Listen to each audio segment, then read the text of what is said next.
Doctor Samik Bhattacharya, director professor and head department of burns plastic and maxillofacial surgery, RML hospital.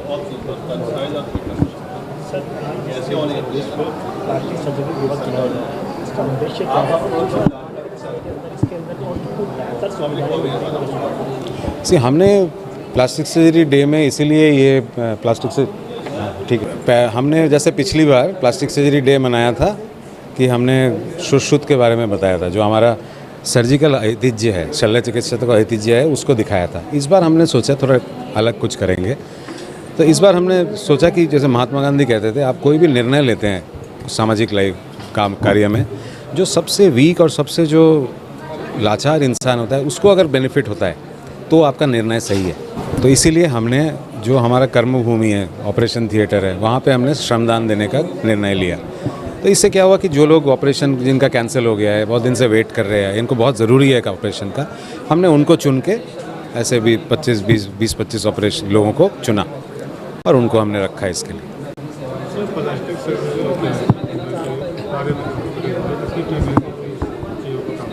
हमारे पास 17 लोग हैं, 4 faculty हैं, 5 faculty हैं और 12 रेसिडेंट डॉक्टर्स हैं।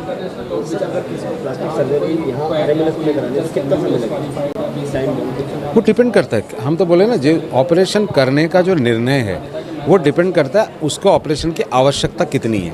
वो आवश्यकता पता चलता है कि विदिन 6 आवर्स करना है, विदिन 24 आवर्स करना है, विदिन 72 आवर्स करना है, या 1 हफ्ते में हो सकता है, या हम 3 महीने का डेट भी दे सकते हैं। ये उसके कंडीशन पे डिपेंड करता है और हम इसी निर्धारित करते ही इसी उससे हैं।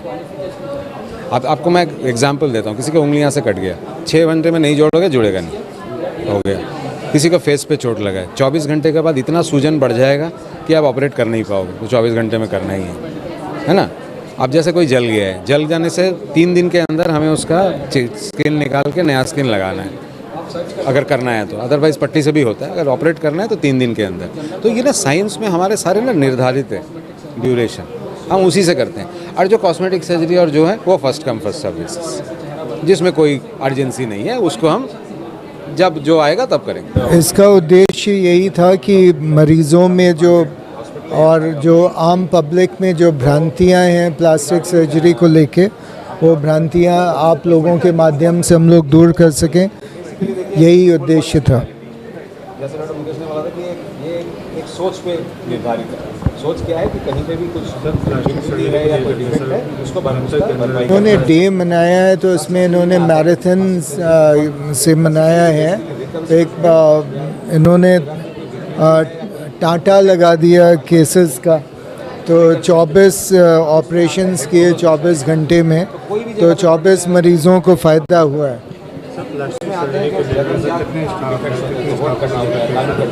तो हमारे यहाँ 5 फैकल्टी है, सारे स्पेशलाइज्ड हैं बर्न्स एंड प्लास्टिक सर्जरी के पेशेंट्स को हैंडल करने में। इनके साथ जो है वो रेजिडेंट डॉक्टर्स भी हैं, क्योंकि हमारे यहाँ प्लास्टिक सर्जरी में MCH का कोर्स भी होता है, तो उसमें रेजिडेंट डॉक्टर्स भी हैं। एंड उसके अलावा डेफिनेटली और लोग भी होते हैं टीम में, सिस्टर्स, एनेस्थेटिस्ट एंड जो बाकी OT का स्टाफ वगैरह होता है। प्लास्टिक सर्जरी कितने प्रकार की होती है, किस प्रकार से प्लास्टिक सर्जरी?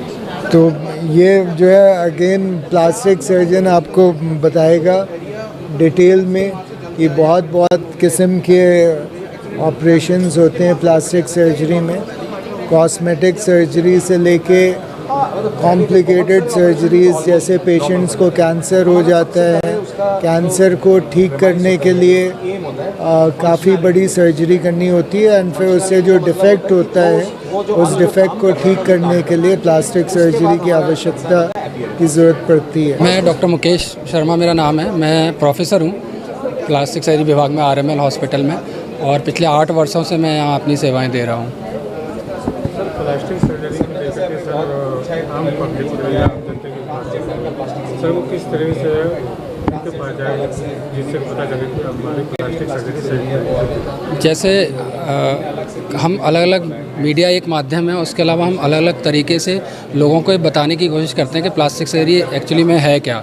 जो हमने ये मैराथन प्लान किया तो वो उसका उद्देश्य ये था कि एक तो हम, क्योंकि बहुत सारी लंबी लिस्ट होती है, पेंडिंग होते हैं कि 4 महीने की वेटिंग चल रही है, तो हम कई सारे केसेस ख़त्म कर सकें। दूसरा है कि हम लोगों को अवेयर करा सकें कि हम क्या क्या तरह के केस करते हैं। अगर मैं अपना ही एक वो ले लूँ, जब मैंने प्लास्टिक सर्जरी विषय को ज्वाइन किया अपने कोर्स को, तो मेरे गांव वाले घर वाले कहते हैं कि तुम कॉस्मेटिक सर्जन बन के क्या करोगे, हमारा इलाज में आप क्या इलाज करोगे हमारा। तो तब मुझे रियलाइज़ हुआ कि लोगों को पता ही नहीं है कि प्लास्टिक सर्जरी क्या है। जैसे अभी आपने सर से पूछा कि प्लास्टिक सर्जरी में क्या क्या सर्जरी आप करते हैं, तो हम ऊपर से लेके और टो तक ऑपरेशन करते हैं। हमारी 15 से 20 सब स्पेशलिटी है। प्लास्टिक सर्जरी के 15 से 20 पार्ट हैं, तो वो 15 से 20 पार्ट अगर गिनना शुरू करें, जैसे कटे फटे होंठ हैं, उनकी सर्जरी हम करते हैं, बहुत मरीज आते हैं उसके। और लोगों के अंदर मानसिकता होती है कि मेरे बच्चों को ऐसा क्यों हो गया।